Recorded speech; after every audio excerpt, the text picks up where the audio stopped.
अगर बन सके जीवन में एक बार प्रयास करिएगा।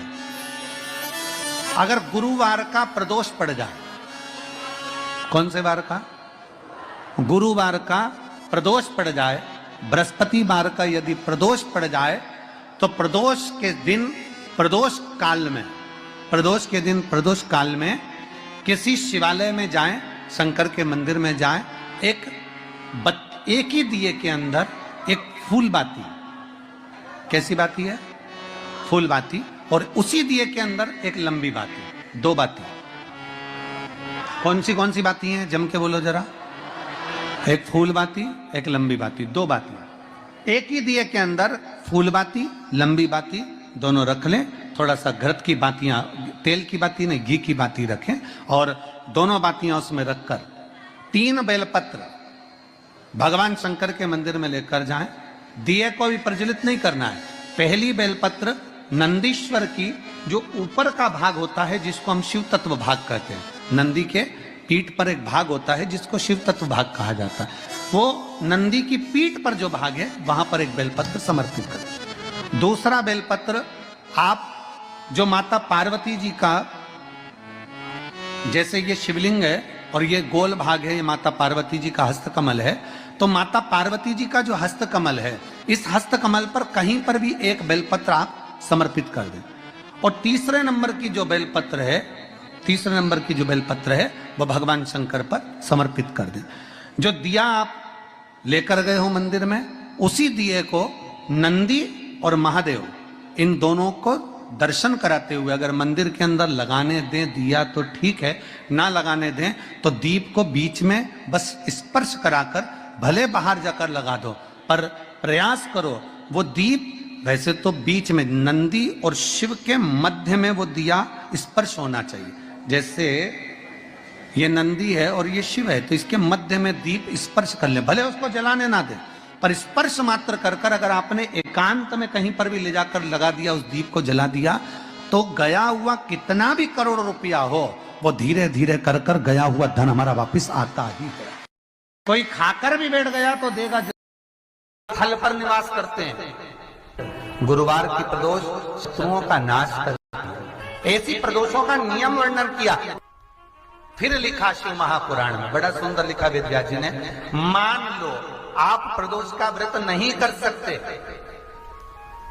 आप अगर व्रत नहीं कर सकते तो प्रदोष के दिन, प्रदोष काल में शाम का समय सूर्यास्त का कुछ पल, कुछ घड़ी के पहले से लेकर बाद तक का प्रदोष काल के अंतर्गत आप शंकर जी के मंदिर में जाकर 1 लोटा पानी, 5 बेलपत्र भी अगर समर्पित करते हैं तो संपूर्ण प्रदोष का फल आपके भाग्य में प्रबल हो जाए। शिव महापुराण में शिव कथा कहती है, नंदी का एक पांव जो ऊपर होता है, आप लोग दर्शन करे होंगे शंकर जी के मंदिर में नंदी के, तो नंदी का एक पांव उठा हुआ होता है, एक पांव नीचा की ओर होता है।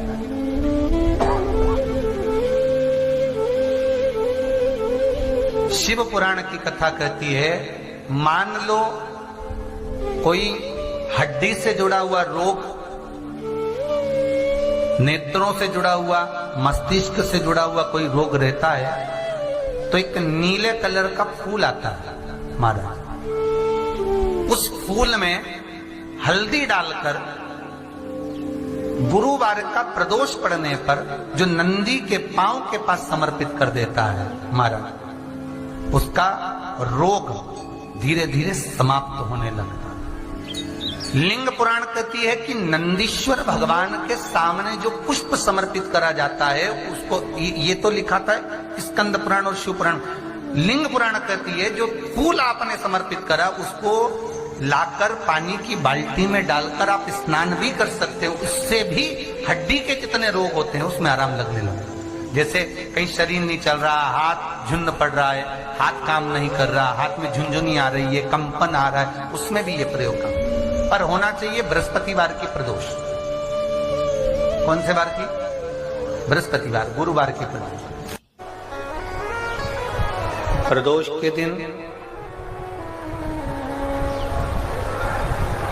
यदि आपको कहीं से शमी पत्र मिल जाए प्रदोष के दिन यदि कहीं से आपको शमी पत्र मिल जाए और प्रदोष काल में, प्रदोष का जो समय होता है, शाम का जो समय होता है प्रदोष काल, 4 प्रदोष 5 प्रदोष आप कर देखिएगा कि आपका कोई काम है, कोई नौकरी के लिए आप अप्लाई कर रहे हैं, कोई समस्या बड़ी विकट आ गई है, कोई तकलीफ विकट आ गई है, कोई समस्या विकट आ गई है, प्रदोष की प्रदोष काल अगर एक शमी पत्र भी आप घर के शिवलिंग को, अब ये करने के लिए आपको मंदिर के शिवलिंग नहीं जाना, अपने घर में जो शिवलिंग, चाहे वो स्फटिक का हो, पारद का हो, कंकर शंकर का हो, लकड़ी का हो, जो शिवलिंग तुम्हारे घर में, कांच का हो, चाहे वो नर्मदा के कंकर का हो, नर्मदेश्वर हो, पाषाण का हो, जो शिवलिंग, चांदी का हो, सोने का हो, तांबे का हो, पीतल का हो, जो शिवलिंग तुम्हारे,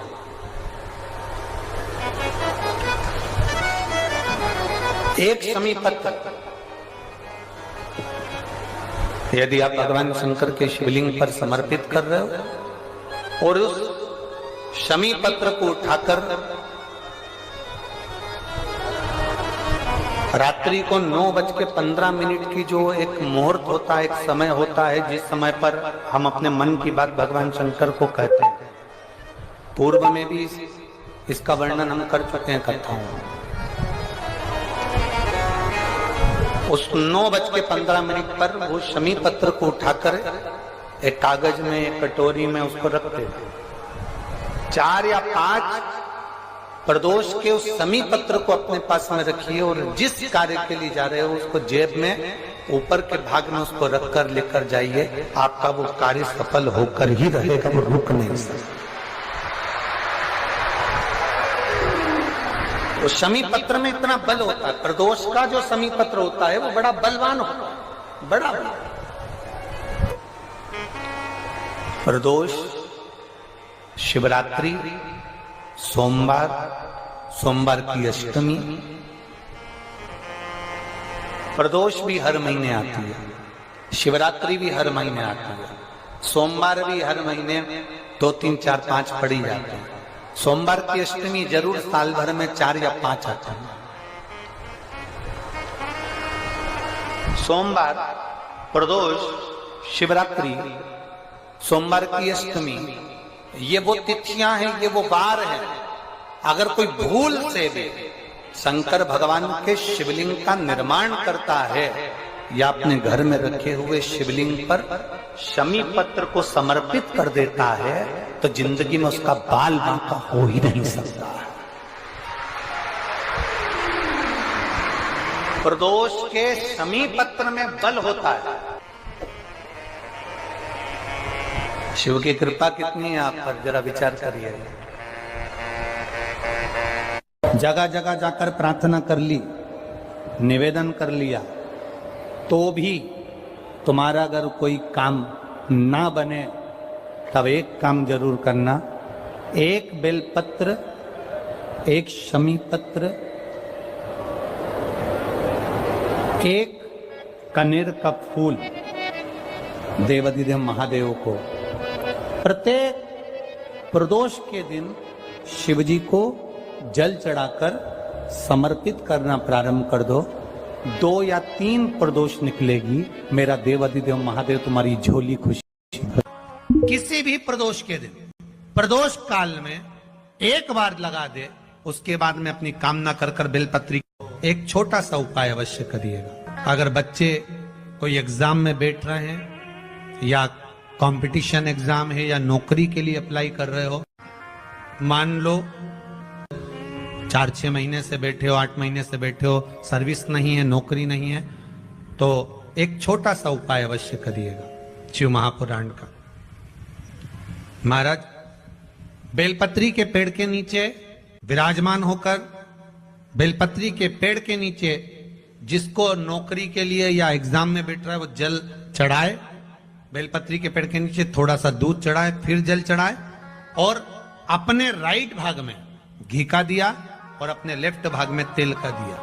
किसी भी प्रदोष के दिन, प्रदोष काल में एक बार लगा दे, उसके बाद में अपनी कामना कर कर बेलपत्री के पेड़ के नीचे धोख लगाकर प्रणाम कर कर आ जाए और चले जाए इंटरव्यू के लिए, बाबा उत्तीर्ण करा ही देगा, नौकरी दिलाई। जितने सब लोग जम के तो बोलो जरा, जानते हो ना सब, मिट्टी का पार्थिव शिवलिंग का निर्माण जब हम करते हैं तो दुनिया के लोगों को लगता है कि हमने शिवलिंग बनाया एक,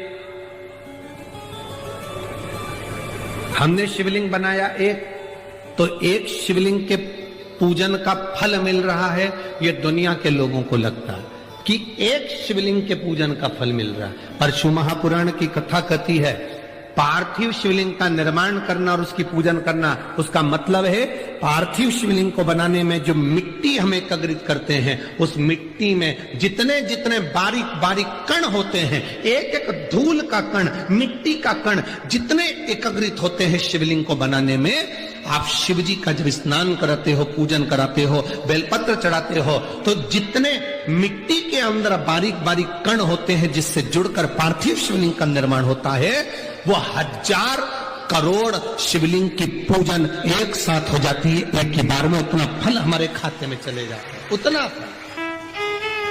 शंभो शरणे मां घड़ी